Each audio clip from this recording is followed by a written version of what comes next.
The story of a young Chinese woman who was completely deprived of her freedom is not just a personal tragedy.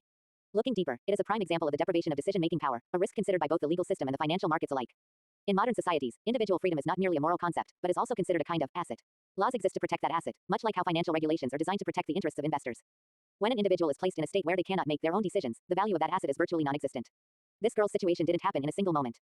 Extreme scenarios rarely appear suddenly. They often begin with small changes, with initial signs not significant enough to warrant alarm. In finance, that's when risk gradually accumulates in a system without being recognized or properly assessed. In personal life, that's when safety boundaries are gradually erased. From a legal perspective, this is why advanced justice systems place such emphasis on process. Process isn't meant to slow down justice, but to reduce the probability of irreparable error. In decisions involving life or liberty, speed is never as important as accuracy. In the context of financial markets, irreversible decisions are called tail risk, extreme risk. Large financial institutions don't seek to completely eliminate tail risk, as that's impossible. Instead, they focus on ensuring that when risk arises, the system still has the capacity to respond. In this girl's story, the core issue isn't just the damage that has occurred, but the near total loss of the ability to react. When an individual is completely controlled, all choices become one-sided. In investing, that's the state investors fear most, being trapped in a position from which they cannot adjust or exit. In this respect, the law acts as a mechanism for managing social risk. The rights to protest, monitor, and protect human rights exist not because the system is perfect, but because people can make mistakes. Each additional layer of protection reduces the likelihood of irreversible consequences. This story also raises a bigger question: why do people often underestimate risk until it's too late? In finance, this is a familiar phenomenon. When the market is growing steadily, risk is taken lightly. When everything collapses, people realize that the problem wasn't volatility, but a lack of preparation for the worst-case scenario. Similarly, in personal life, the loss of freedom is rarely immediately apparent.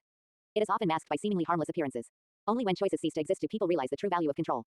From a financial perspective, the most important principle is not maximizing profits, but preserving the ability to choose. A smart investor always leaves themselves more than one escape route. From a legal perspective, a just society must do the same for the individuals within its system. This girl's story is therefore not just an isolated case. It reflects a general rule: when decision-making power is concentrated in one party, systemic risk increases exponentially. This holds true in financial markets, in corporate governance, and even in how society treats vulnerable individuals. Ultimately, whether discussing law or finance, the core lesson remains unchanged. Sustainable systems are not built to avoid mistakes, but to minimize the consequences of mistakes when they do occur. And the most important thing to do that is to protect the right to choose. This story reminds us that, when control is lost, all other values become fragile. In investing, the price to pay is money. In law and in life, that price is freedom, something that cannot be measured in numbers. The case of a young Chinese woman deprived of her personal freedom can be seen as a prime example of power asymmetry. In both law and finance, asymmetry is always the source of the most serious risks. When one side holds complete control and the other is unable to react, the outcome is often predetermined. In investing, this is a situation where the investor completely loses negotiating leverage. In personal life, it's when autonomy ceases to exist. Modern legal systems are designed to limit such asymmetry. Principles of human rights, due process, and independent oversight are not intended to create complexity, but rather to prevent the absolute concentration of power in one place. History shows that where power is unchecked, systemic risk emerges. In finance, fund managers understand this very well. They not only assess potential returns but also analyze the imbalance between risk and control.